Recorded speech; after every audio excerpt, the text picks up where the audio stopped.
aza terenana andray fanapahan-kevitra tsy asoanareo izahay. Zay tiako resana aloha misy dikany lehibe zay hoe aza terenina satria matetika ireo ihany na ianareo ihany manery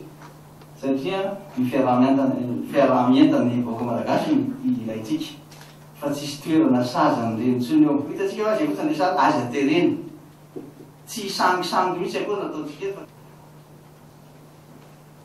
Raha misy ny tenena daholo zay zay ary raha mahita fa ny La Frantsa zay firenena anisan'ny tena miasa miaraka amitsika kaiky dia kaiky ary betsaka ny olona miteny frantsay tsy azo atao mihitsy hoe tsy andrindra fihavanana na tsy asa iaraka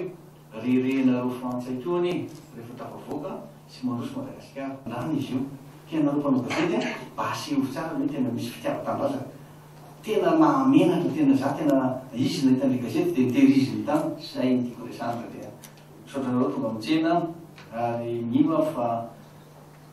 andeha am'izay le teny resahako hoe mila miasa tsika aty taona miasa ty ary miasa mafy miasa tsara ary ianareo koa